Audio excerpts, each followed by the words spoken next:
The most successful long-term investors are not the ones picking the perfect moment to buy. They are the ones who stopped trying. Dollar-cost averaging is the strategy of investing a fixed amount of money at a fixed interval, no matter what the market is doing that day.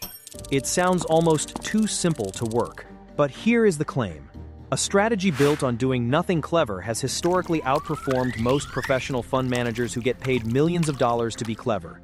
By the end of this video, you will know exactly what dollar-cost averaging is, why market timing usually fails, and how to set this strategy up in your own account so it runs automatically. Let's define this properly, because most explanations make it sound more complicated than it is. Dollar-cost averaging means you invest the same dollar amount on the same schedule every single time. Whether the market went up yesterday or dropped yesterday, you invest anyway. You are not checking. You are not guessing. You are not waiting for the perfect dip. The amount and the timing are fixed in advance. Compare that to the alternative most people think they should be doing: market timing, waiting for a dip, watching the news, trying to buy low and sell high. It sounds smart. It sounds like what a disciplined investor would do. But here is the problem. Nobody can reliably predict which day the market will go down and which day it will go up. Not you, not a professional trader, not even the person managing a multi-billion-dollar fund, not consistently, not over time. And the data backs this up. Over long periods, most actively managed U.S. large-cap funds underperform the S&P 500 index itself. Think about that. These are full-time professionals with research teams, expensive tools, market data, analysts, and decades of experience. And most of them still fail to beat the simple strategy of owning the market consistently. That is not a motivational quote. That is the main point. You do not need to be smarter than the market. You need to be consistent enough to stay in it. That is why dollar-cost averaging works. It removes the weakest part of investing, your timing decisions. Because for most investors, the biggest mistake is not choosing the wrong fund. It is waiting too long, getting scared, stopping, selling during panic, and missing the best days of the market. Dollar-cost averaging protects you from that. You invest on schedule. The market goes up, you invest. The market goes down, you invest. The news looks scary, you invest. Everyone is excited, you invest. You are not trying to predict the best day. You are already in the market when the best days happen. That is the whole advantage. Not perfect timing, not genius stock picking, just consistency. And over time, consistency can become more powerful than intelligence. Read that again. 9 out of 10 professional fund managers, with research teams and Bloomberg terminals and decades of experience, could not beat a strategy of just owning the whole market consistently. That's not a personal finance platitude. That's 2 decades of measured, published performance data.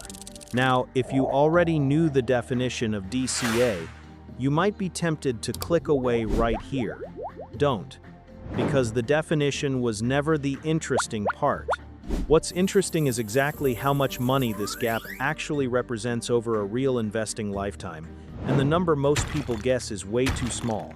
Here's where this gets concrete. There's a well-known analysis from J.P. Morgan Asset Management that tracks what happens to your returns if you try to time the market and end up missing the best performing days. Because here's the catch. You can't selectively avoid the bad days without also risking missing the good ones, since they tend to cluster close together.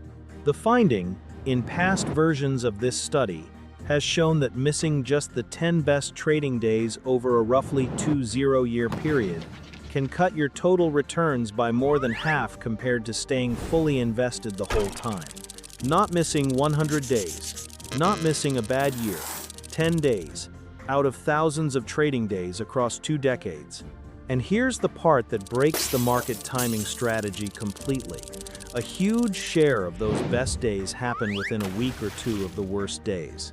The market crashes, everyone panics and pulls out, And then some of the largest single-day gains in market history happen while those same people are sitting in cash trying to decide when it's safe to get back in. So the investor who panic sold during the crash doesn't just lock in the loss. They also miss the recovery spike that often follows almost immediately. That's the double cost of trying to time it. Dollar cost averaging sidesteps this entire problem. You're not trying to guess the bottom. You're not trying to guess the top. You're just consistently present in the market, every single interval. So you mathematically cannot miss the best days, because you're never out. Okay, so missing the best days is expensive, but that's still a bit abstract. What I want to show you next is what this actually looks like with a real dollar amount, starting at a normal income. And I think the gap by year 20 is going to surprise you more than the percentage did. Let's run this with a number a lot of people can actually relate to.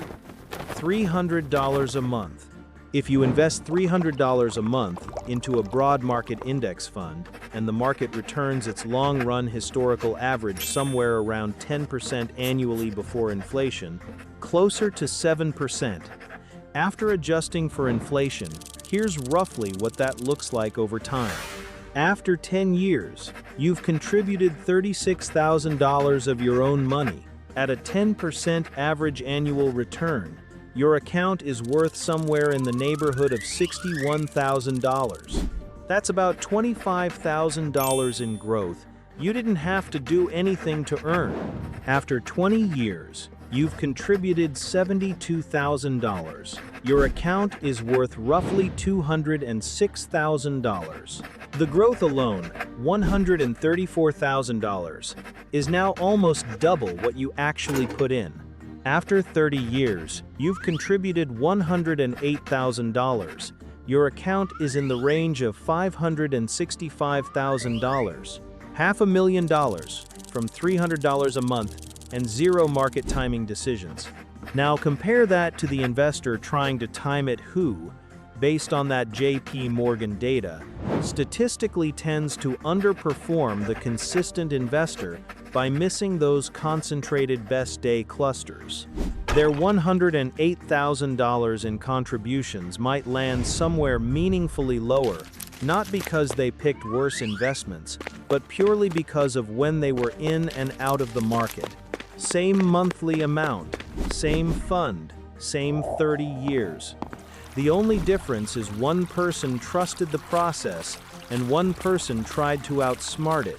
Now, if you're sitting there thinking this is great for someone investing a little bit every month, but I actually have a chunk of cash saved up right now, stay with me, because there's a specific decision you need to make in the next 60 seconds, and most people get it backwards.